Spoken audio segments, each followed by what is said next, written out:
সাম্প্রতিক সময়ে যে মানুষটি ব্যাপকভাবে জনপ্রিয় হয়েছেন তিনি আর কেউ নন, লেফটেন্যান্ট জাহাঙ্গীর আলম চৌধুরী। তিনি বাংলাদেশের অবসরপ্রাপ্ত একজন সেনা কর্মকর্তা ও বর্তমান অন্তর্বর্তীকালীন সরকারের স্বরাষ্ট্র ও কৃষি মন্ত্রণালয়ের উপদেষ্টা হিসেবে কর্মরত আছেন। তিনি বাংলাদেশ সেনাবাহিনী থেকে 3 তারকা লেফটেন্যান্ট জেনারেল হিসাবে অবসর গ্রহণ করেন। তিনি ভারতের বর্ডার সিকিউরিটি ফোর্সের সাথে সংঘর্ষের সময় বাংলাদেশ রাইফেল বর্তমান বিজিবির প্রধান ছিলেন। 16 আগস্ট 2024 সালে অন্তর্বর্তীকালীন সরকারের 2টি মন্ত্রণালয়ের উপদেষ্টা পদে নিয়োগ পান। তার জন্ম 2রা ফেব্রুয়ারি 1953 সালে মুন্সিগঞ্জ জেলায়। তিনি বাংলাদেশ মিলিটারি একাডেমি চট্টগ্রাম এবং ডিফেন্স সার্ভিসেস কমান্ড এবং স্টাফ কলেজে ঢাকা ন্যাশনাল ডিফেন্স কলেজের স্নাতক শেষ করে সেনাবাহিনীতে যুক্ত হন।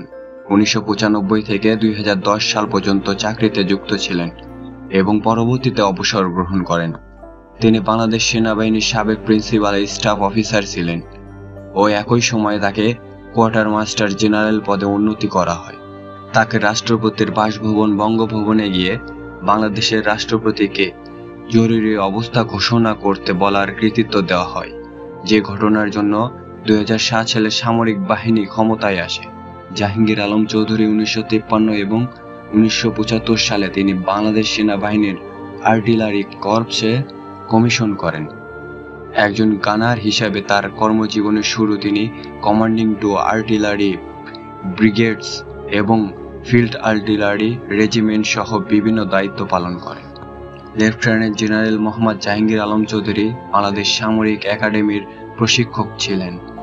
পরে তিনি ইন্টার সার্ভিসেস সিলেকশন বোর্ডে একটি গ্রুপ টেস্টিং অফিসার জিটিও হিসাবে দায়িত্ব পালন করেন।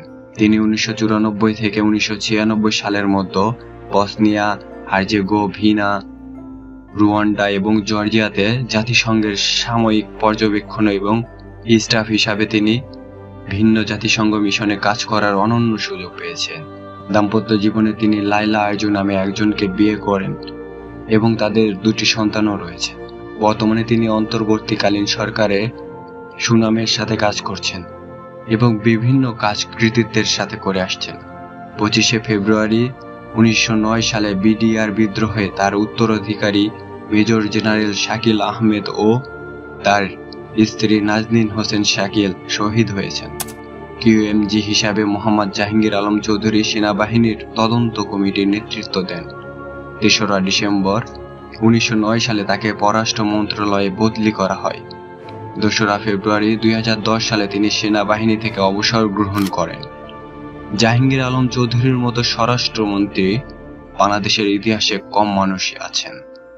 ভিডিওটি ভালো লাগলে লাইক করতে পারেন এবং এমন ভিডিও পেতে চ্যানেলটি সাবস্ক্রাইব করুন। ফেসবুক থেকে দেখে থাকলে লাইক এবং ফলো করুন।